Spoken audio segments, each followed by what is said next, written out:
हनी ट्रॅपमध्ये अडकले मंत्री आणि अधिकारी.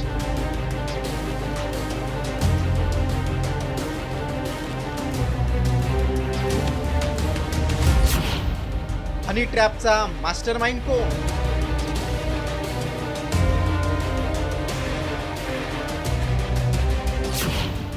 पटोलेंचा विधानसभेत पेनड्राईव्ह बॉम्ब.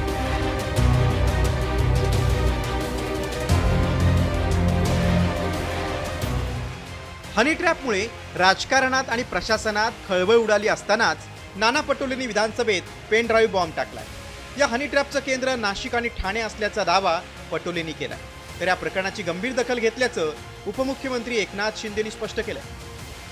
अध्यक्ष महाराज, माझ्याजवळ पेन ड्राईव्ह पण आहे. मला ते दाखवायचं नाहीये, तो विषय नाही अध्यक्ष महाराज. मला कोणाचं चरित्रहरण करायचं नाहीये. सरकार साधं निवेदन करायला तयार नाही अध्यक्ष महाराज. काल मी तुम्हाला म्हटलं संध्याकाळपर्यंत नाही देणार सरकार, पण काय चाललेलं आहे अध्यक्ष महोदय की या पद्धतीचं कृत्य मंत्रालय, नाशिक, ठाणे या सगळ्या ठिकाणी याचं केंद्र बनलेलं अध्यक्ष महाराज.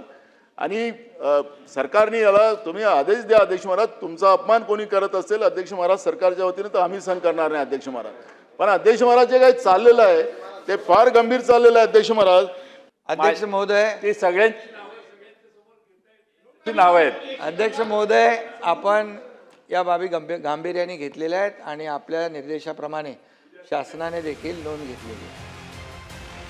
खरं तर महायुती सरकारमधील मंत्री आणि 72 उच्चपदस्थ अधिकाऱ्यांना हनी ट्रॅपच्या जाळ्यात ओढून खंडणी वसूल केल्याचा आरोप एका महिलेवर करण्यात आलाय. तोच धागा पकडून नाना पटोलेंनी हनी ट्रॅपचा मुद्दा उपस्थित करत खळबळ उडवून दिली.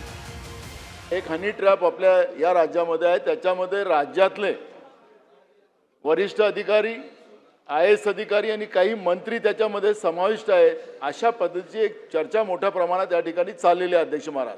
राज्यातले अगर गोपनीय कागद समजा कुठल्या एंटी सोशल मुवमेंटकडे गेले तर राज्याचंही सगळ्या व्यवस्थेचं त्या ठिकाणी मोठ्या प्रमाणात नुकसान होणार आहे.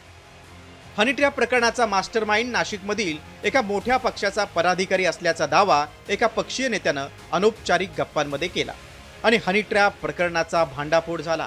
तर विधिमंडळात हा मुद्दा गाजल्यानं वाटाघाटी आणि तडजोडी सुरू झाल्याची चर्चा आहे.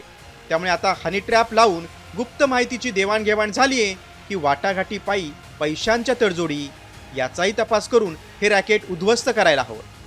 तर नेते आणि अधिकाऱ्यांनीही अशा प्रकरणापासून वाचण्यासाठी वो बुलाती है मगर जाने का नहीं हे लक्षात ठेवायला हवं. ब्युरो रिपोर्ट, साम टीव्ही न्यूज. आता isakal.com आहे देशातील नंबर 1 ची मराठी न्यूज वेबसाईट. प्रत्येक अपडेटसाठी isakal.com ला नक्की भेट द्या.